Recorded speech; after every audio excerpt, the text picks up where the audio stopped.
E o Gabriel, para eles, também seria uma novidade, né? O Gabigol no banco, levanta a plaquinha, estava 3-0, 2-0. Vai que o Gabigol entra e faz um gol, que legal. Não teve clamor pela presença dele. Ficou ali aquecendo como se ele fosse, sabe, um jogador desconhecido. Então, a indiferença da torcida. Eu fiquei um pouco chocado quando vi aquilo, cara. Até um pouco chateado. Assim, pô, que coisa triste, né? Um jogador tão importante da história recente do Flamengo e da história do clube, porque ele fez coisas espetaculares, ser ignorado pela torcida. E não é a torcida do Maracanã, que já cansou de vê-lo, é a torcida de Uberlândia, que não vê o Flamengo de perto há muito tempo e nunca tinha visto o Gabriel jogando pelo Flamengo, em loco. Indiferença. Ele e o Thiago Maia ali no banco. Teve uma hora que o Thiago Maia estava mexendo no negócio do colete dele, arrancando se a etiqueta estava agarrada, alguma coisa ali. Tá a Quando imagem, Mauro. aparece o Gabriel, é isso, cara. Que coisa. É incrível assim. Será que ele tá. Como é que ele está reagindo, né? No íntimo dele com relação a isso, né? Porque, cara, aquela imagem para mim é muito marcante. E o Flamengo pode vir a ser campeão sem ele. E o Pedro tem 6 gols nos 5 últimos jogos. Ainda tem isso. A fase do Pedro não é espetacular, mas ele tem a melhor média dele de gols, né? A melhor marca de gols desde que chegou ao Flamengo. 33, Não, da 34 gols. carreira. Da carreira. Da carreira, né? Botou toda a carreira. E ele tem 6 gols nos 5 últimos jogos, gente. Ou seja, está numa fase boa. Não é espetacular como outras, mas se recuperou. E quem passou perrengue esse ano, tomou soco na cara, se viu no olho do furacão, foi o Pedro. Em parte por culpa dele, aquela conduta de não ir treinar e tudo mais. Mas ele foi agredido pelo maluco lá, pelo preparador físico. Então, o jogador que teria aí um problema aí, além futebol, além 4 linhas, seria ele. E se recuperou. E o Gabriel está ali, uma espécie de um personagem totalmente coadjuvante. E isso chama muita atenção, pelo menos a mim. Eu vou aproveitar. O André caiu na produção, por enquanto, né? Tá. A gente mostrou a imagem ali, Mauro, que você até botou no teu Twitter, a gente acabou de mostrar do Gabriel. E uma coisa vem chamando a atenção também, pelo menos a minha atenção. Não sei se você tem visto assim. O Tite, de forma aparentemente silenciosa, né? Porque eu não tenho visto, eu tenho reparado muito isso, mas não tenho visto a percepção muito grande das pessoas. Ele tem rodado o elenco, né? A gente falou muito que o Dorival ele conseguiu rodar o elenco, botando um time alternativo no Brasileiro, mas eu até falo, o Dorival fez isso porque quando ele assume também o Flamengo estava vivo nas Copas em 16º lugar no Brasileiro. Então era muito mais cômodo para ele conseguir botar um time alternativo no Brasileiro. É diferente no começo do campeonato. Então, por exemplo, nesse ano, se o Dorival continuasse, eu duvido que o Dorival faria isso. Mas, enfim, e o Tite, eu não sei se você reparou também, Mauro, ele vem rodando o elenco, ele vem utilizando várias peças. Não só não no time titular, que ele não muda tanto, mas ele tem alternado até os jogadores que ele tem colocado em campo. Você vê, ontem ele colocou o Everton Ribeiro. O Everton Ribeiro não entrou no jogo anterior, não entrou em campo. Então, enfim, pode parecer imperceptível, por exemplo, ele ia dar um jeito de botar o Pablo no jogo contra o Red Bull Bragantino. Mas aí ele resolve mudar a alteração, porque agora não me lembro quem foi que sentiu, né, um pouco, estava desgastado ou sentiu, aí ele vai e bota o Varela adiantando o Wesley. Então ele já deu um pouquinho mais de minuto para o Varela. Parece imperceptível, mas o Tite, ele nem que seja nas substituições, ele está conseguindo botar todo mundo para jogar, né? Menos o Gabriel. Exatamente, o Gabriel não estava à disposição na quinta, né? Mas ontem estava lá. Aí você vê que ontem, do meio para frente, jogaram ontem, do meio para frente. O Gerson, depois das mexidas, ele passou a jogar lá na ponta direita. Então o Gerson teve uma participação jogando do meio para frente. O Everton Ribeiro, o Bruno Henrique, o Pedro, o Cebolinha, Luiz Araújo, Arrascaeta. 7 jogadores foram escalados ao longo do jogo para trabalhar do meio campo para frente. Né? Os laterais estão contando como homens de defesa, o Pulga como um volante, o homem que protege a defesa, os zagueiros. Então ele usou 7 jogadores ali. Né? Felipe Luiz, que entrou na lateral, compôs na defesa. O Gabriel não entrou. Ele é a última opção. Eu coloco o Everton Ribeiro para jogar no lugar do Arrascaeta, abro o Gerson na direita, eu não ponho o Gabriel. Eu ponho o Luiz Araújo, não tenho mais o Bruno Henrique, mas não coloco o Gabriel. Eu deixo o Cebolinha até o final, mas eu não coloco o Gabriel. Ou seja, o Tite não colocou o Gabriel para jogar. E não é o primeiro. O Vitor Pereira barrou o Gabriel na final carioca. Primeiro jogo. 2-0 no Fluminense. Ficou no banco, entrou no segundo tempo. Aí deu, para mim, infeliz declaração na zona mista. Quero disputar a posição de centroavante, algo assim. Jogo seguinte, 4-1 Fluminense, título perdido. Foi barrado pelo Sampaoli. Já no Brasileiro, o Tite já o encontrou na condição de reserva. Sendo que no jogo que o Flamengo surpreendeu a todo mundo e começou ali a derrocada do Botafogo, 2-1 no Newton Santos, no Engenhão, Bruno Henrique brilhando, ele ficou aquecendo atrás do gol e não entrou. O Sampaoli não colocou ele no jogo. Então você vê que diferentes treinadores abriram mão do Gabigol ao longo de 2023. Não é só o Tite. O Tite já herdou isso do Sampaoli. Já encontrou o cara no banco de reservas e manteve. Aí alguém diz, não, ele está se vingando porque gritou no caminhão, porque na Copa do Mundo não levou. Não. Porque ele não joga, não merece ser titular, gente. Não merece ser titular. Aí não adianta alguém vazar aí coisas fantasiosas como o Manchester United está interessado no Gabigol. O Corinthians vai contratar, vai pagar 8 milhões. Sabe quanto é a multa do Gabigol? Eu não sei nem 100 milhões de euros. 100 milhões de euros é a multa dele. Então, para o Corinthians tirar o jogador do Flamengo, teria que pagar a multa ou negociar com o Flamengo.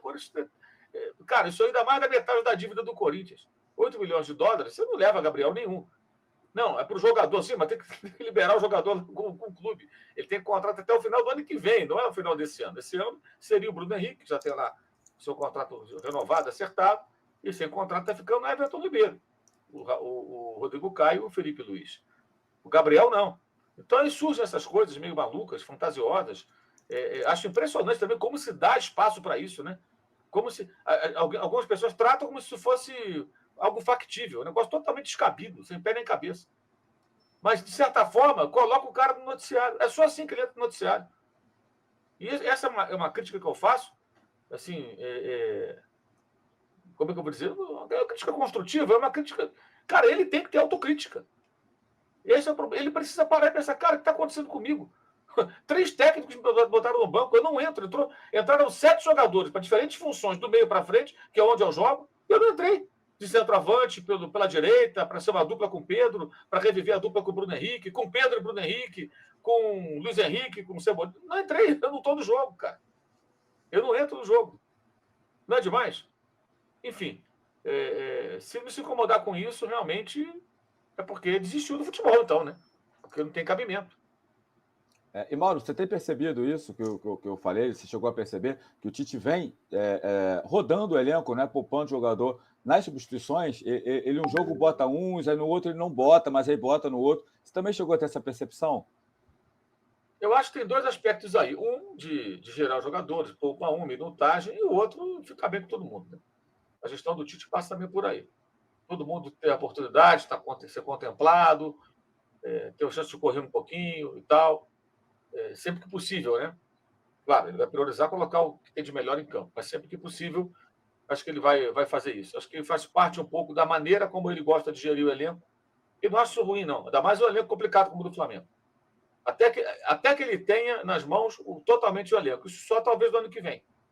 Porque ele vai ter oportunidade na reunião que está marcada para o dia 7, a quarta-feira, quinta-feira seguinte ao campeonato, a gente vai estar aqui e eles vão estar lá se reunindo provavelmente no mesmo horário, horário próximo.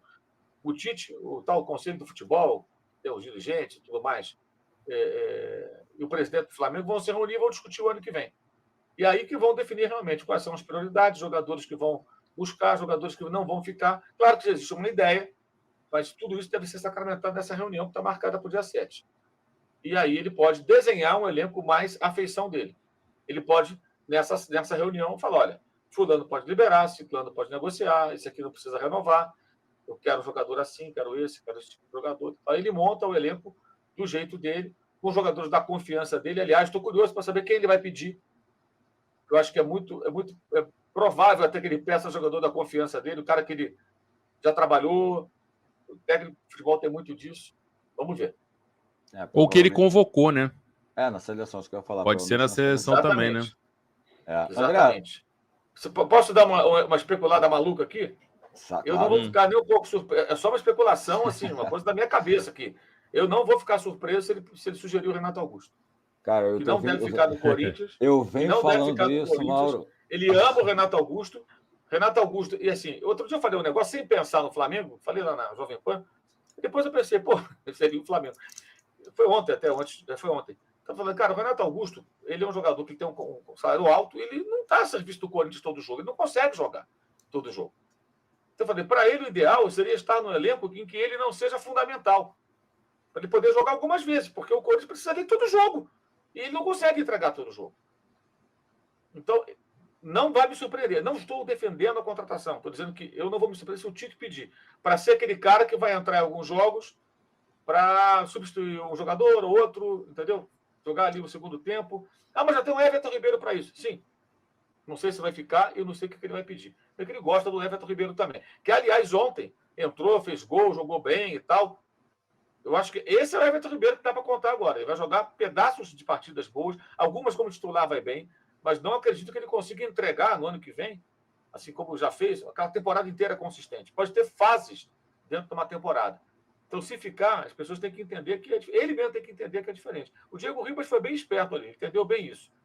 Ficou no Flamengo até o final. Ganhou títulos até o final, como reserva ali. Preferiu isso do que ser um protagonista de um time fraco, que eventualmente ele poderia ir para um time mais fraco. Cara, em relação ao Renato Augusto, eu tô com essa sensação, não é informação nenhuma também, galera, mas há algum tempo, eu já tenho até soltado aqui das lives, porque o Tite ama alguns jogadores, aí eu brinco aqui, Renato Augusto, eu já falei algumas lives aqui, eu não sei, eu tenho essa sensação que ele poderia ser um jogador, porque o Renato talvez, para vir para o Flamengo, eu não gosto de ficar falando isso que é muito especulativo, mas só um exemplo, talvez abrisse mão de um salário alto e tudo, porque é o clube que o criou, talvez fosse um lugar que ele poderia querer encerrar a carreira e jogando assim, entrando pedaços. Eu realmente não sei. Galera, não é informação, mas, enfim, eu tenho um pouquinho de sensação disso. Antes de passar para o André, galera, quase 5 mil pessoas aí na live e menos de 2 mil likes. Vamos subir o like aí, galera. Vamos no joinha aí. Vamos bombar esse like, que é muito importante. Se a gente tem quase 5 mil pessoas na live, tem que ter pelo menos 4 mil likes aí, né? Ou seja, mais de 3 mil pessoas aí não deram like. Vai dando like aí, galera, que é muito importante. Abração para o Herbert Martins, Zé Thiago, o Ninguém Conhecido, o Flalocão e essa galera que está sempre com a gente aqui diariamente, tá? André, o que eu falei para o Mauro, eu vou deixar também um espaço para você falar do Gabriel, porque o Gabriel tem sido exceção, na verdade foi exceção nesse jogo, né? Porque no jogo passado ele estava suspenso. Por exemplo, a minha percepção que eu tive, né, perguntei ao Mauro, é que o Tite está conseguindo gerir o elenco e rodar o elenco nas substituições. Você vê, o Everton Ribeiro não entrou no jogo passado e entrou nesse. É claro, até pelo que o Mauro acabou de falar, a intensidade do jogo com o Bragantino era muito maior, né? E aí, ele, por exemplo, ele estava botando o Rodrigo Caio direto. Quem estava aquecendo para entrar contra o Bragantino era o Pablo. Só que aí um jogador sentiu, ele foi e chamou o Varela, que também não vinha entrando, e adiantou o Wesley. E o Everton não entrou. Aí agora entrou o Everton. Não duvido que contra o Atlético, dependendo do que estiver acontecendo, por exemplo, entra o Vitor Hugo. Enfim, ele tem conseguido rodar um pouquinho esses jogadores, né? Dando oportunidade para todos. Falta um pouco o Gabriel. O Gabriel não estava contra o Bragantino, né? O Gabriel não treinou, é importante falar isso. Na data FIFA, o Gabriel não treinou todos os dias, né? Porque ele está vindo aí, estava sentindo, está fazendo um trabalho especial, ele não treinou todos os dias. Ontem não jogou. Mas, enfim, ele foi exceção, mas o Tite tem feito esse trabalho de gestão também, né, André? Tentando dar oportunidade para todos entrarem em campo, né? Sim, sem dúvida. O Tite vai meio que moldando o elenco, né? O Gerson é volante, meia, ponta direita, né? E aí concorre com o Luiz Araújo e agora o Bruno Henrique também. Por quê? Porque o Cebolinha tá absoluto pela esquerda. O Cebolinha tá jogando muito e tá inteiraço, tá voando fisicamente. Segura os 90 minutos, mole, indo e voltando. O cara tá voando. E lógico que a cabeça deve estar, né, levando também, né, a parte motivacional ali, de estar com tesão, de estar jogando bem pelo Flamengo, enfim, né, e com um treinador que ele confia. Então, assim, e fica esse buraco ali na reserva do Pedro, né, que é o Gabriel. E aí muita gente falando, mas o Gabriel tá lesionado e tal. Porra, se tá no banco, tá em condição de jogar e aí dá abertura para a gente fazer o comentário que a gente fez aqui. Todo mundo entrou, menos ele. Se o Tite chegar e falar, mas ele não tá em condição, aí cabe um colega que tiver lá na coletiva perguntar, mas vem cá, se ele não tem condição, por que tá no banco? Né? Alan, eu só queria assim, aproveitar que foi na hora que eu caí e tal, sobre o Pulgar, né? Pô, como leva cartão, né? Outro dia estava suspenso, já está suspenso de novo. E uns cartões bobos de ontem, que foi uma bobagem, sem nenhum sentido aquilo, não era um lance de perigo e tal.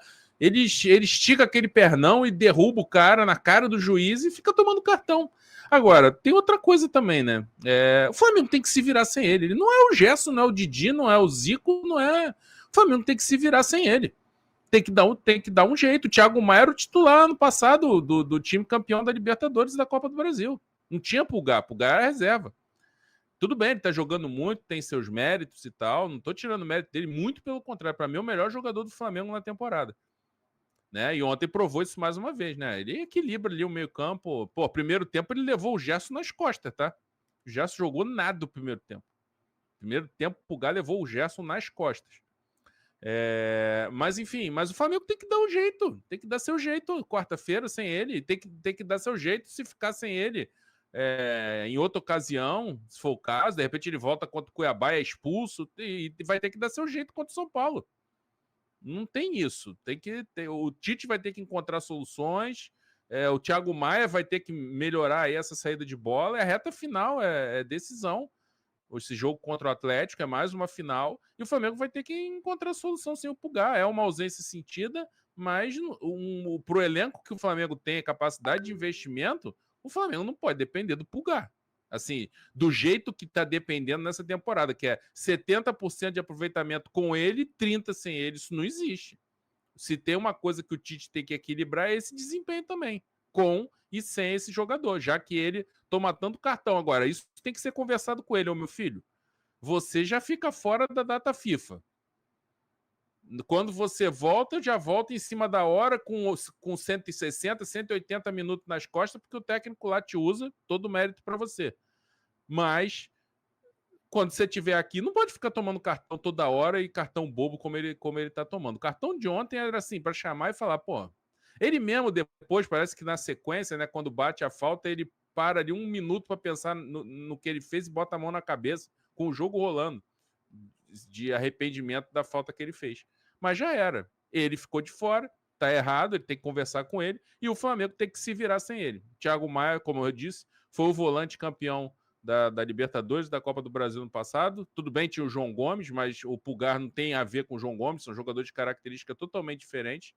E o Flamengo tem que se virar, tem que ter rendimento, tem que ter desempenho na quarta-feira, ser competitivo nesse jogo importante, mesmo sem o Pulgar.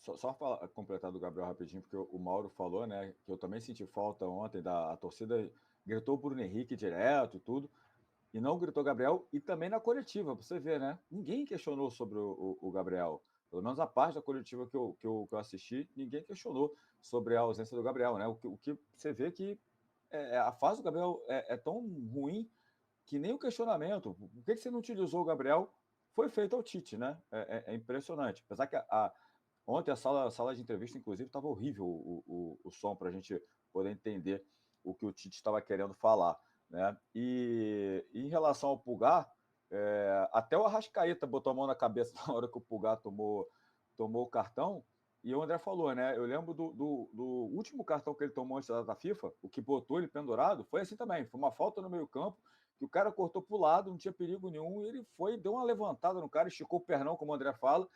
Então, enfim, o Pulgar precisa... Eu sei que às vezes ele pode ficar sobrecarregado, porque o Gerson, às vezes, ali na marcação, não dá tanto suporte, mas ele toma alguns cartões bobos, né? Ele precisa se policiar um pouquinho sobre isso também, né? Pelo menos ao meu ver. E, Mauro, esse disse-me-disse que tem, né? Porque tá dando o que falar duas coisas, né? A primeira a mudança de horário do jogo do Flamengo para quarta-feira. Muita gente queria Flamengo e Palmeiras no mesmo horário. Aí eu acho até que é muito por conta da televisão, porque eles vão ter audiência dobrada 2 vezes, em 2 horários, né? Porque todas as torcidas vão ver um e vão ver outro. E também sobre... eu achei inacreditável, né? Alguns, até colegas nossos, né? Torcedor acho normal, mas alguns colegas levantando hipótese querendo ressaltar que o América Mineiro vendeu o campo. América Mineiro, a partida foi em Minas Gerais, foi dentro do estádio. E como o Fluminense mandou jogo em Volta Redonda, o Flamengo mandou em Cariacica, o Palmeiras mandou jogo em Barueri, o São Paulo jogou na Vila Belmiro, mas enfim, parece que quando é contra o Flamengo, como se no Independência não fosse ter uma invasão de torcida, por exemplo, né? E fosse ser muito diferente. É aquilo, né? Ou é busca de engajamento, ou é buscar coisas externas, né, Mauro? Ou ser desonesto, né? Porque assim, é engraçado, porque o Atlético Mineiro também jogou lá contra o América e o Uberlândia agora, há poucas rodadas, foi 1-1 o jogo, né? O mando também era do América. E não teve essa repercussão. E realmente é chato isso, né? É bem chato isso. Você lembrou, muito, muito pior, o Santos briga para não cair. O Santos não foi o Maracanã enfrentar o Flamengo, foi a Brasília. Pergunta a qualquer adversário do Flamengo que brigando para não cair, se quer jogar com o Flamengo Maracanã ou em Brasília. Quer jogar em Brasília.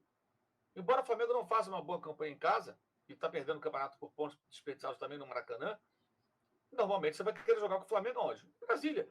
Se quer jogar com o Flamengo em Cariacica ou no Maracanã? Foi para Cariacica, lá 3-0 Atlético Paranaense. Santos 2-1. O Goiás, lutando para não cair, pegou o Fluminense em Volta Redonda. Perdeu. Mas é melhor Volta Redonda ou Maracanã para o Goiás? Volta Redonda. Jogou Maracanã, Fluminense tem a melhor campanha de mandante. Ele ganha quase todos os jogos do Maracanã. Ora, bolas. Então, outros times também foram entrando beneficiados, digamos assim, né? E isso acontece muito com o Flamengo, por quê? Porque o Flamengo tem torcido tudo quanto é canto. Aí os adversários, quando estão na pindaíba, eles vão vender o mando. O Santos, no último jogo do Neymar, com a camisa do Santos, foi em Brasília, contra o Flamengo. O Santos vendeu o mando. Enfim, isso já... Rapidinho, Mauro. Rapidinho. Felipe, a live caiu?